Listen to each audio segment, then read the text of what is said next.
Ladies and gentlemen, from whichever side of the world you're watching and hearing me from, I want to welcome you to week 12 analysis session. I'm your host, the King. First and foremost, we're going to dive deep into the economic calendar. This is where everything needs to begin. If you are a trader, remember for every minute you spend planning, you save 10 minutes executing, okay?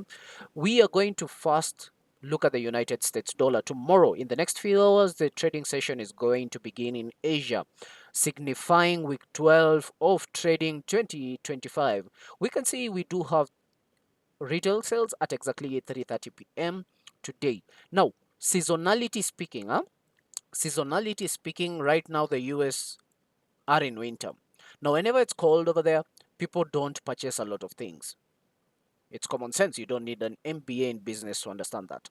So when you look at this economic calendar, ask yourself, what type of data am I looking at? Seasonality speaking, where are we at? As I've just mentioned, they are going to come out of winter very soon. So we do anticipate retail numbers to come out like the same thing we have seen in CPI and PPI. Now, what is retail sales? Basically, this is anything that can be bought at the retail level. Technically speaking, in simple terms, the supermarkets, like how many people are going to the supermarkets currently? How many people are purchasing things at the retail level? Now, there's going to be two sets of data that's going to be released. The first one is going to be core, then the other one is going to be just the retail sales. Now, the difference between the first one and the second one, the first one is going to exclude automobiles because vehicles are very volatile. Technically, right now, people are not buying because it's winter. Now, the retail sales is going the retail sales itself is going to include the automobiles. Now, this is data that we want to look at as forex traders and look, okay, how is money moving in that specific economy? In this particular case, the United States.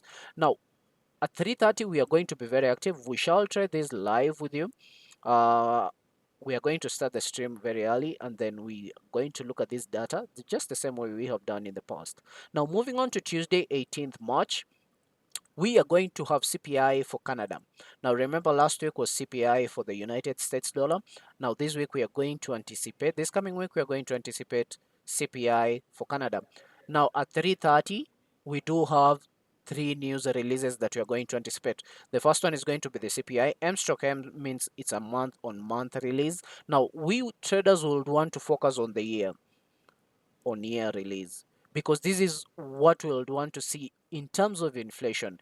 If I can go to this graph and then highlight, let's say from 2023, we can see that the economy has been on a sharp decline in terms of inflation. Now, low inflation is not good to a certain economy because it means money is not moving around. So you would want a balance between high inflation and low inflation in a particular economy so that you can say that money is circulating. Now, as we can see, ever since September last year, inflation has started picking up. This is what we would want to see in an economy whereby there's a perfect balance. There's never a perfect balance, but you want to see a balance between low inflation and high inflation. So on Tuesday at exactly 3:30, same thing, live trade with you guys here. Now, Wednesday is whereby things start getting interesting for the week. By interesting, you know what it is. We are going to start with the Japanese yen. So we are going to have Bank of Japan releasing their policy rate. Now, for Japan, usually it's tentative. Now, when it's tentative, there is no specific time for that release. But usually, I'm in East Africa, so the time is going to be, it usually comes out before 8 a.m. local East African time, before 8 a.m., whereby they do release fast the policy rate. We are anticipating these guys to hold the interest rates, okay? Why? Because Trump's tariffs have an impact on the market. People are skeptical about, okay, US is a very big consumer for goods and services from other countries. Now, if Trump is impacting these tariffs, people in Japan, especially the policymakers, want to look at this data. Where should we be heading to next? Okay, so the first one is going to be the interest rates. We do anticipate for them to hold the interest rates, but there's a very high likelihood. We are just concluding Q1 of the trading year, of the trading calendar. There's a high likelihood in quarter 2 and 3 we might see interest rates being hiked further for the Japanese economy. But we shall know that when they do have a conference, which is usually 30 minutes to an hour after they do release their policy rate. That is going to be for the Japanese economy. Now, Wednesday is one of those days whereby I do like so much because there's this particular guy who has the most expensive greetings in the world. His name is Jerome Powell, the chair of the Fed. Now, we are going to receive, first and foremost, federal funds rate at exactly 9 p.m. We do anticipate these guys to hold the interest rates, of which there's a very high probability they will. Now, whenever an economy holds, especially the central bank, if the central bank holds their interest rates, it means that we do anticipate a stronger economy. They are attracting more investors to invest, to buy treasury bills, the bonds, etc. Anything that is supplied by the government, okay? But at the same time, it does hurt the consumers. Now, it does spark a little bit of volatility, but the most amount of volatility usually comes from the press conference of Mr. Jerome Powell, which is going to be exactly 9:30 p.m. on Wednesday, whereby once again we are going to be trading this live. So Wednesday is going to be the highlight of this day, of the week, particularly for me. Now, moving on to Thursday, we do see that there is a gray folder. There is a holiday for Japan. Now, meaning anything to deal with the Japanese yen on Thursday is going to be relatively low volatility. We do have news at 3:30 a.m. for the Aussie, whereby we do anticipate their numbers to come out slightly better because this is an employment change. Sorry, worse. Yeah, actual greater than forecast is good for currency because the lesser people lose their jobs, the better it is for that particular economy. This is the same thing we see on USD in terms of yeah, it's basically the same thing, but this one is for the Aussie, those guys who are in Australia. Now on Thursday at 3 p.m. So this week is all about central banks. Okay, remember the first week is usually NFP, second week CPI, PPI, retail sales sometimes. Now the third week is usually the central banks, whereby not the central bank, but the policy makers, people who are in charge of a currency in a particular economy. So in this particular case, we can see the British pound, they do have their bank rates, which they are going to be releasing this coming Thursday at exactly 3 p.m. Now, we do anticipate these guys also to hold their interest rates, but the most important thing we want to look at is the Monetary Policy Committee official bank rate votes. Now, it's a 9-member committee, okay? Now, the previous number, all 9 members voted to decrease. It's usually represented in an XX format, okay? So the first number, let's say if there's 1 here, okay, let's use this focus, there's 0. So we anticipate there's a focus of 0 members who voted to increase rates. The second number is how many voted to decrease rates. So currently at the moment, 2 members are voting to decrease. This is a focus, yeah? The actual number has not yet come out, but this is just a focus. I'm trying to explain to you how this data is interpreted. Now, the third number is how many voted to hold rates. So as you can see via this data, 7 members, which is high, are voting to hold the interest rates where they are currently at the moment, which is at 4.5%. Now, this is going to affect investors because, once again, if there are high interest rates in a particular economy, it attracts investors into that particular economy to buy government offered treasury bills and bonds and so on and so forth, thereby strengthening a particular economy. This is going to be the highlight of the day for Thursday, March 20th.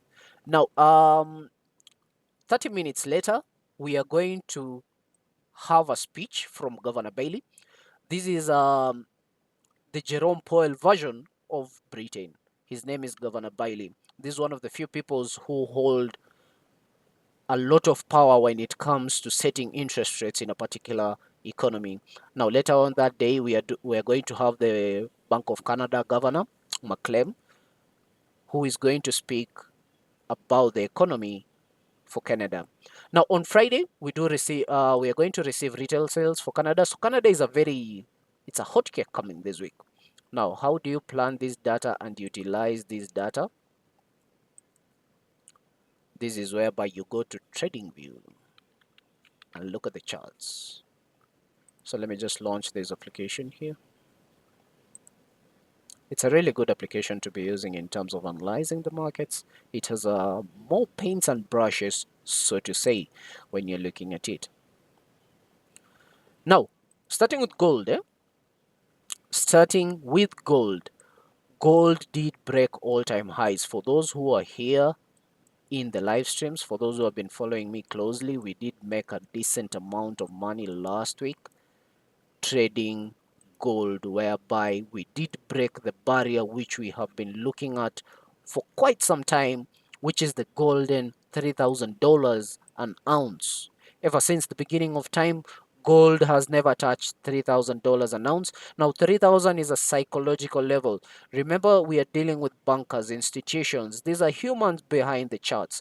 It's much easier for them to be trading off round numbers. So when you're looking at charts, there is a high likelihood prices respects whole numbers. Let's say 3,000, 3,100, 3,200, 2,955. I do believe this was 2,955, 2,920. It doesn't have to be accurate, but it gives you a baseline of prices moving from zones to zones. Money usually goes to where money is. So when you're looking at this chart, look at zones whereby if a ceiling is broken, like what we did see with prices here, there is no limit to how far price can go to the upper side. So the best way you can look at these probabilities is ask yourself, where is prices more likely headed to when you're looking at these psychological levels? So we did see prices of gold tapping into the $3,000 an ounce and then aggressively started rejecting that region, of which, yeah, this is institutions who are cashing out from these long positions that we have seen the entire of last week,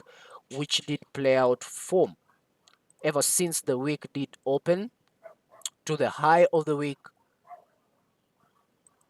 Oh, sorry about that. This was the start of the week to the high, whereby prices of gold did gain more than 3.52% of the value, which is quite significant. Now, moving on forward, if the Fed are going to have a meeting this week, they are going to hold their interest rates. This is what I'm anticipating. Remember, this is just for educational purposes. If you do find this information helpful to you, you know what to do. You know what to do.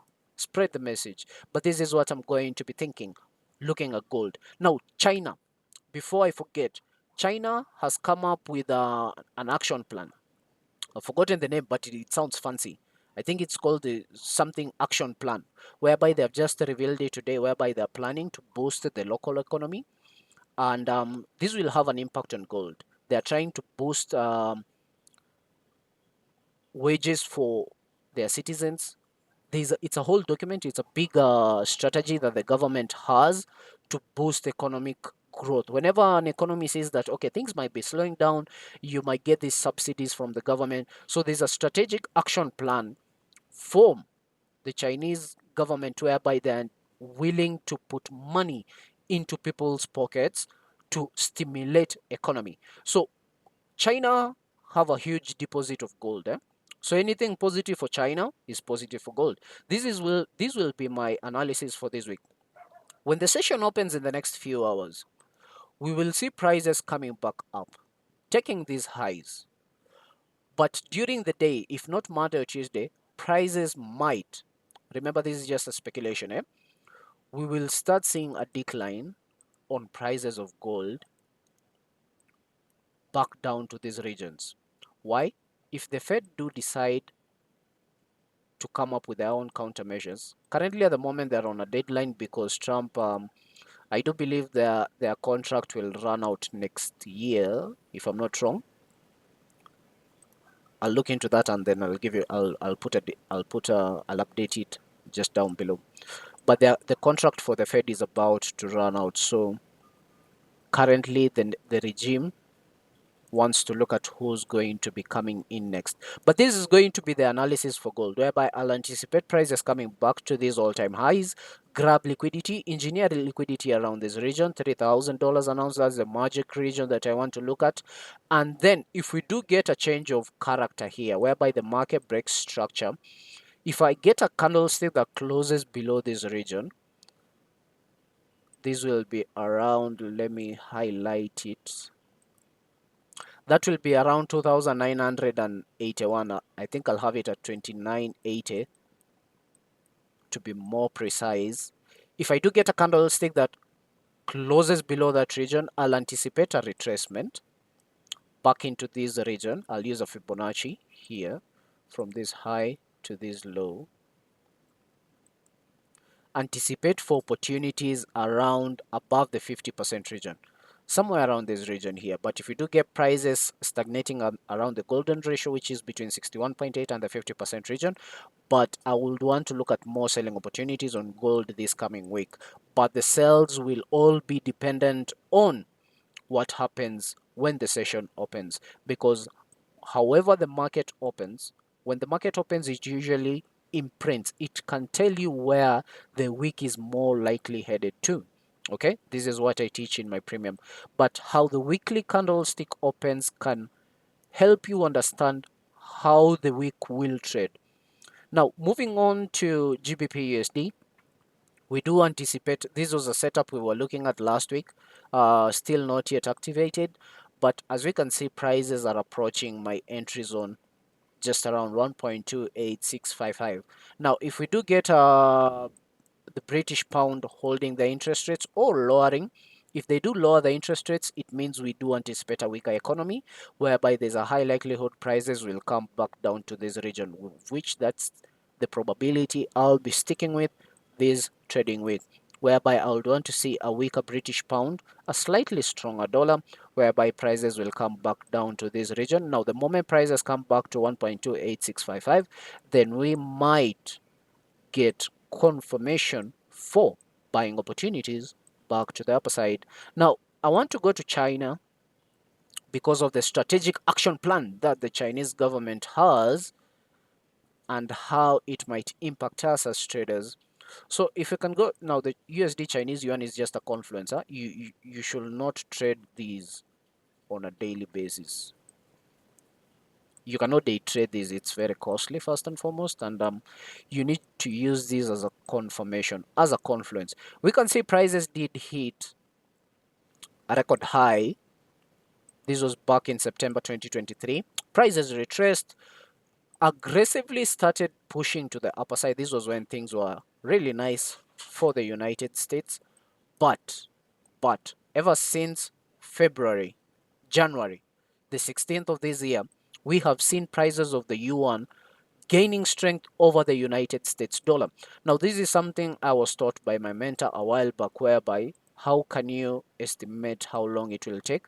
So we can see that prices took nearly 92 days to gain like 4.4% of the value. Now, bulls usually take the stairs, bears take the window. So there's a high likelihood within in less than 100 days, of which we are already in that trajectory of moving to the lower side, there's a high possibility that the Chinese yuan before the year ends will take out the lows. Mark my words, this will be at 7.0096. There's only one way to find out. Now, another asset we need to be looking at is the Canadian dollar. USD card, where are you, darling?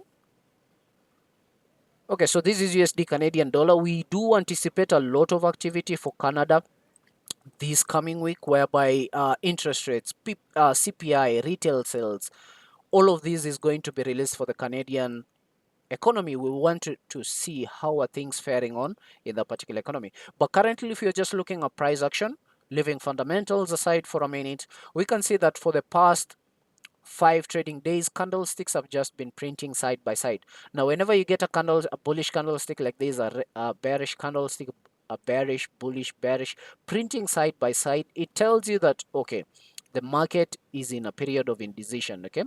There is no clear direction of where prices will be headed to. Now, as a trader, what can you do?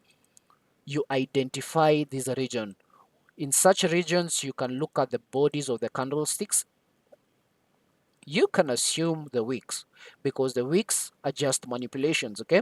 But the bodies of the candlestick is where the money is. The opening price and the closing price of a candlestick, you need to respect that. It is a crime, it is a sin against trading if you don't respect closing prices, because where someone left off yesterday trading, let's say for example the central bank closed yesterday, and where the central bank is going to open and continue trading the next day, has a very significant impact in your trading.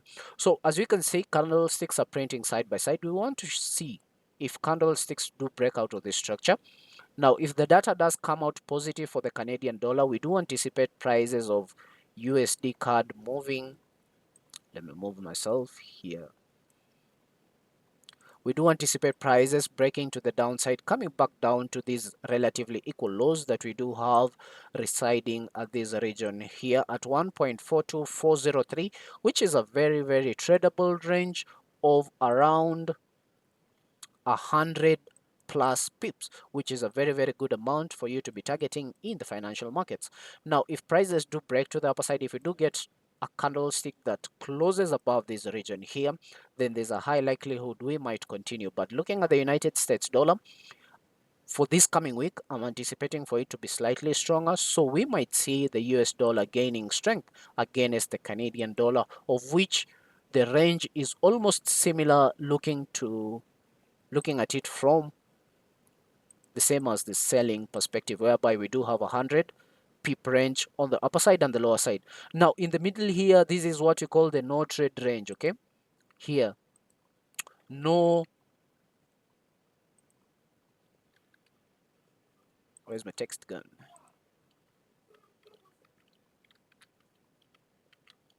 No trade range. This is a place whereby you won't want to execute a trade. Why? Because there's a very high likelihood the market is accumulating. So you have to identify what phase are we currently in a particular asset. Are we trending to the upper side? Are we consolidating? Or is the trend to the downside? So you have to look at this. Whenever you see the market do such a thing, this is accumulation. So you anticipate a very big activity coming in the near future. Now moving on to USD JPY.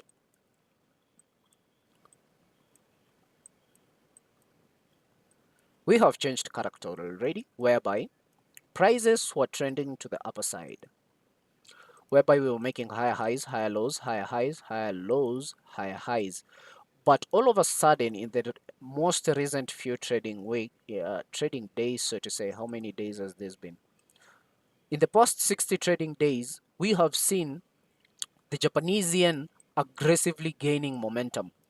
And we had broken the most recent low that was formed back in 2024 December. Now, this is very crucial. Huh? This shows you that the market, okay, we were trending to the upper side, but currently at the moment now, we have broken the most recent lows. Currently, this might be just a short-term retracement, and there's a very high possibility, if at all, the Japanese economy do decide to increase their rates in the near future, of which that's what we are looking at possibly quarter three. Quarter two, maybe not, but quarter three, there's a very high certainty that the Bank of Japan is going to increase their interest rates, therefore allowing more investors to come into that particular economy for them to invest. Now that's going to be for the Japanese yen. Final asset we are going to be looking at, we have looked at Chinese yuan. Let's look at USD Swiss franc, whereby we do anticipate there is data coming off the Swiss franc in the next few trading days. Now, looking at price action simply, starting on a daily time frame, we have been trending to the downside aggressively over the past few, ever since 2022. The Swiss franc has been gaining momentum. Now, this has to do something with the Basel III. The Basel III was an agreement whereby big institutions were required to have they were required to have an equivalent amount of reserves in their banks for them to lend out money. Now, this is what I'm trying to say. A bank operates by buying and selling, but there were other banks who were buying and selling and they didn't have reserves. And we did see recently a bank in the United States whereby it did collapse because of giving out so much money and there was no collateral. So when people defaulted on paying those debts, the bank went bankrupt. So the Basel III was an agreement whereby if you need to loan out $1 million, you need to have $1 million first in reserves. Okay? So they in Switzerland, they are one of the biggest holders of gold. They do have a lot of deposits on gold. And if you look at this chart, the Swiss franc is slightly correlated, positively correlated with gold, whereby if gold moves to the upper side, there's a high likelihood Switzerland is doing well. Now, looking at this data, I'm anticipating further selling opportunities on USDCHF back to these lows. It might not happen tomorrow, but this is on a daily perspective.